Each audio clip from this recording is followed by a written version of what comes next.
I started my basketball journey at 4 years old in Dallas, Texas. My mom signed me up for a kid league at the rec center. And it was there that I really discovered that I enjoy playing basketball, and I had a really fun time. And from there, I stuck with it. I played several sports. I played football, I played baseball, soccer, but around middle school, I got a trainer and started to really take it more serious. And when I started noticing the results of that work and the separation that was starting to happen, that's when I decided basketball is the only sport that I want to play. So with my club team and the connections I made there, I went to high school in Huntington Beach at Edison High School, and played 4 years there. Really learned how to play within a system. And then from there I went to Riverside City College. Yeah, and then from there I went to San Jose State. Actually, after high school, I took a year off. I wasn't sure if I wanted to play basketball, so I signed up to join the Navy. Yeah, that's what everybody says whenever I tell them. After high school, you know, there's a lot of different roads that you can take. You try to figure out what you want to do with your life. And I was kind of burnt out on basketball. I wasn't sure if that was the career I wanted to take. So I signed up for the Navy. You know, my idea behind it is you get to travel the world. There's a lot of good perks. But I signed up, and every day until I was set to leave for boot camp, I was just going to the local gym and just playing pickup like every single day. And I was like, man, I still love basketball. Like, I want to pursue this. And then if I want to join the Navy after, then, you know, I can do that. So yeah, year after high school, took a year off, was playing basketball every single day. And then from there, I met somebody that was affiliated with Riverside City College. And he took me to a tryout the very next day. And I pulled up and I loved it there. And yeah, it was a great fit, and the rest is history. Yeah, I'm a big believer in fate. Like, a lot of things went right on my basketball journey as far as aligning me with the right people and just right place, right time, you know. I did 2 years at Riverside City College, and from there I got interest at San Jose State, and I also went there for 2 years. And I graduated at the start of COVID, so like at the start of the lockdown and when everything was crazy. So that year, it was another kind of point for me where it was like, what am I gonna do? And you know, I decided I'm gonna go all in on basketball, but getting my first contract was very hard. It was really hard. So, you know, for the first year and a half after I graduated, I was getting no looks. You know, I was signed with an agent, but you know, he was telling me like the market is really tough right now. You know, there isn't like this team kind of wants you, this team kind of wants you, but no team wanted to offer me. And my film at San Jose State, it was okay, but it wasn't enough for a lot of teams to want to bite. And it didn't represent the player that I was as I was training. You know, you take a year off to train and get your body and mind right, you're different. But eventually, I was at a showcase for a league in Mexico. This was in Long Beach, so it's in California. It's not even in Mexico, but it's a tryout for the league in Mexico. And I show up the first day. You know, I played okay. I didn't play that great. The tryout was really, it was a joke, kinda. Like, it was a joke. But my agent said, hey, like, you gotta show up to day 2. You know, you never know what can happen. Showed up to day 2, and the game where I played my best game, an ex-coach from Macedonia walks in the door at the exact time as I'm having my best game. And he walks right up to my agent, and he's like, who is that kid? And after a lot of, you know, ups and downs after that, as far as getting to Macedonia, eventually the team was struggling at the start of the year, and that's how I ended up in Macedonia.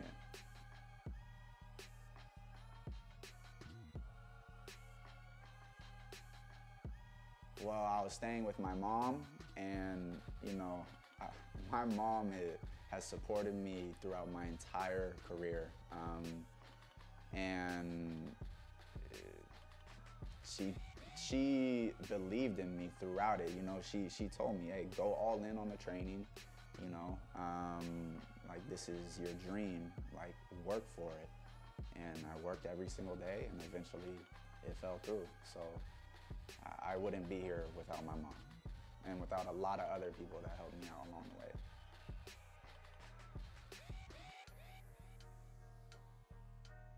It was a culture shock, for sure. It was my first time in Europe, right? And being in Macedonia, everything was different, just a massive culture shock. My first team's gym, the gym was tiny, and a lot of the kids, like it was associated with like a little kid's school too. So like all the kids are in there, the floor is beat up, you know, it looks like it's like 200 years old. But, you know, getting there and experiencing that, the league in Macedonia is actually a lot tougher than a lot of people would think. I mean, a lot of people don't even know that that country even exists, but the basketball there is very respectable. It's a tougher league than I thought it was gonna be. It's very competitive. And yeah, it took me a while to kind of get adjusted to the game over here in Europe, and that was kind of my baby steps into that, of adjusting to the European style of basketball and just how to live by yourself and being in Europe this far away from home. I learned a lot during my year in Macedonia.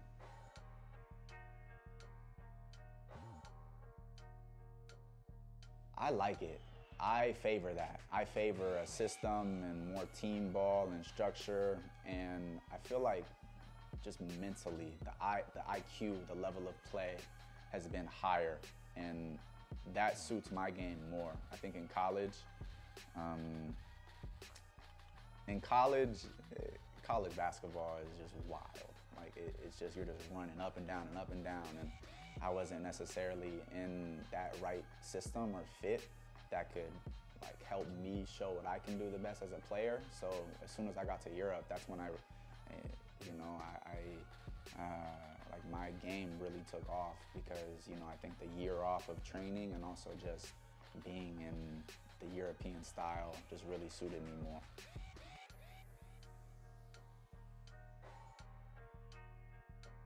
So, I mean, it was a lot of individual training with my trainers, but shout out to my trainers back in the States too, because it was also a lot of like 3-on-3, 2-on-2, 4-on-4, like different sets and systems, and I also played a lot of pickup. So I was training a lot, but at least once or twice a week I was making sure I was getting like a live action look too, to kind of keep that flow that like we're talking about.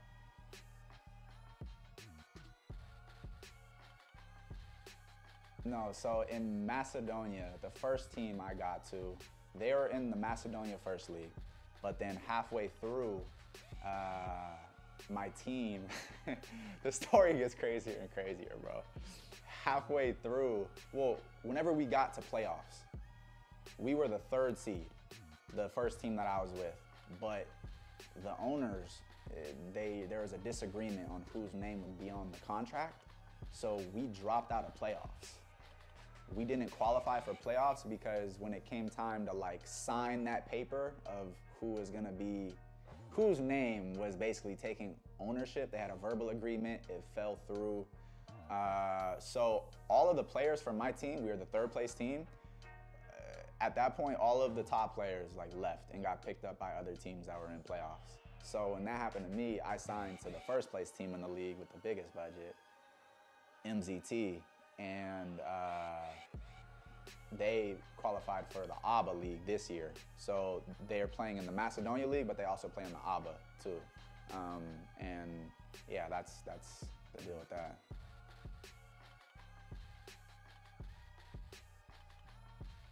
So year 2 started off with some complications.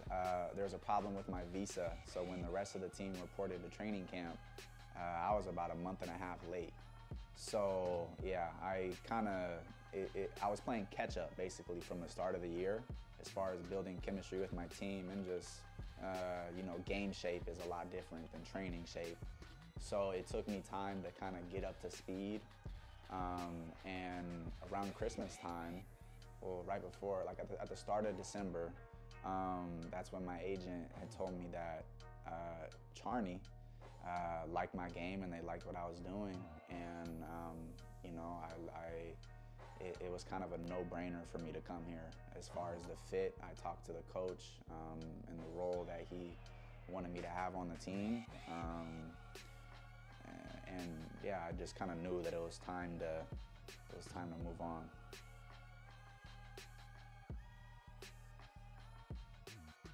Just the most important thing that I've learned throughout this journey is to not quit, and that you have to believe in yourself, because in a journey like this, professional basketball, overseas, in Europe, wherever, and honestly in whatever you're doing, there's gonna be so many ups and downs, but when the adversity hits, you have to keep on going.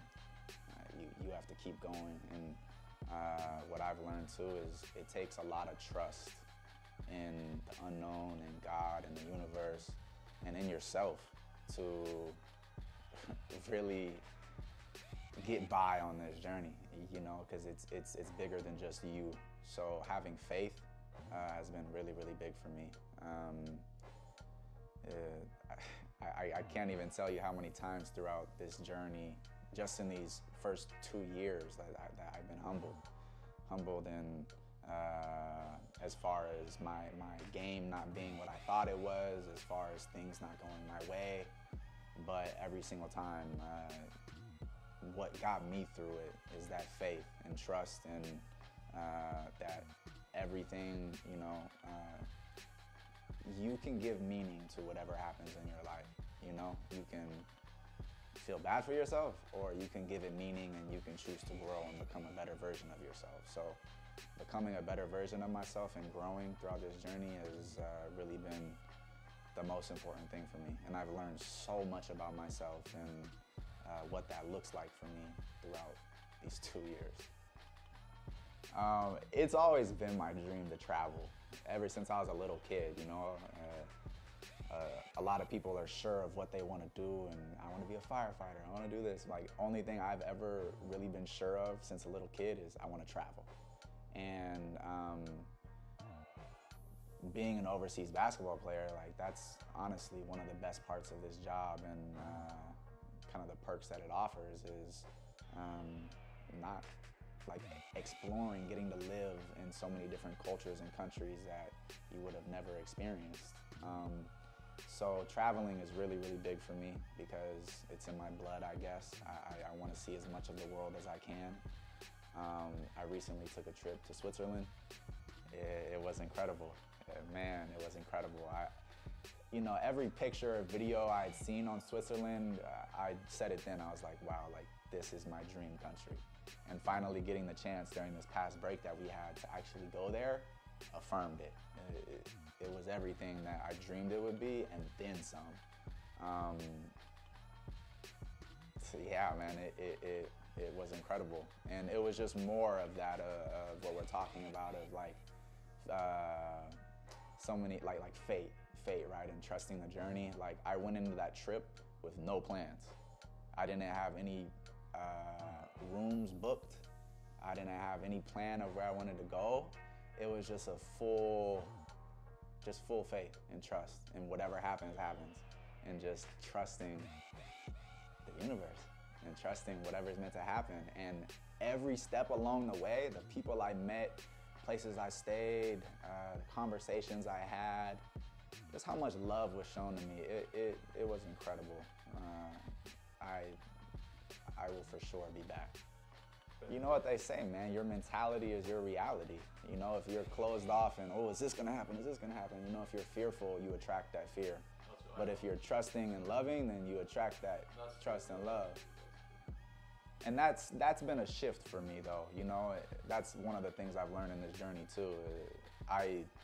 There's been a lot of times when I've been very doubtful and fearful, but you know, me getting to just my journey unfolding the way it has, you know, Macedonia guy walking into a Mexican League tryout, and just all these things just kind of shown me like, you're gonna be good, you know? Like, you can't plan it, but as long as you keep working your hardest, like, God got you, the universe got you, you're gonna be good.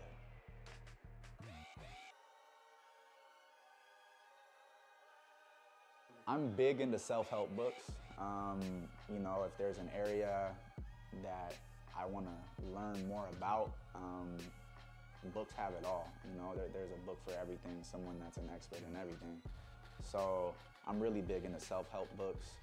And I also like fictional books too. You know, sometimes it just kind of lets your mind just kind of wander off and, you know, like escape. But some of my favorite kind of self-help spiritual books, I like The Untethered Soul, I like Chasing Rumi, and I like Siddhartha. Those are my top three. But I have, like, man, there's an endless list of books that you can choose from.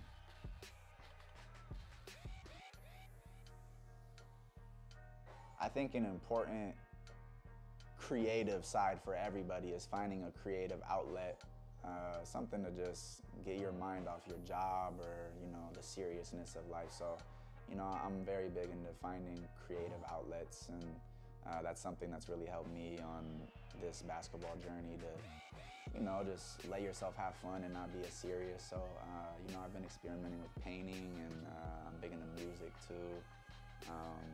So those are a couple of my outlets.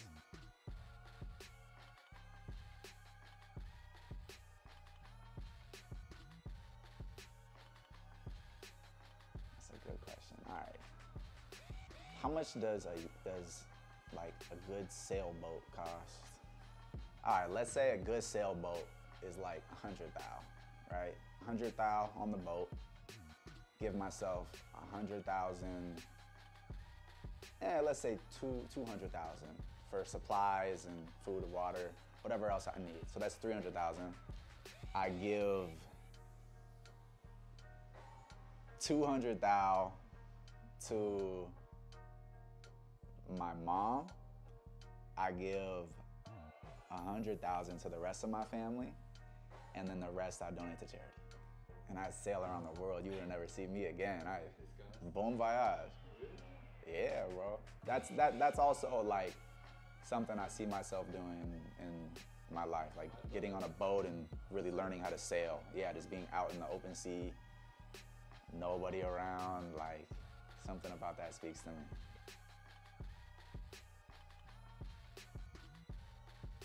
My biggest idol and inspiration is my mother. She raised me, my brother, and my sister by herself, and she's superwoman to me. You know, she showed me that anything is possible when you work hard. And my work ethic, how I've gotten here, and a lot of my character, I credit to my mom. She is incredible. She is my biggest idol, for sure. And my second biggest idol is my grandmother, Nanny. It's hard to even find the words to sum up her and our relationship, but she is probably, yeah, she is my best friend. There's nothing I talk to her every day. We talk about everything, you know. She's been a spiritual advisor for me. She means the world to me. So those two people are my biggest idols, for sure.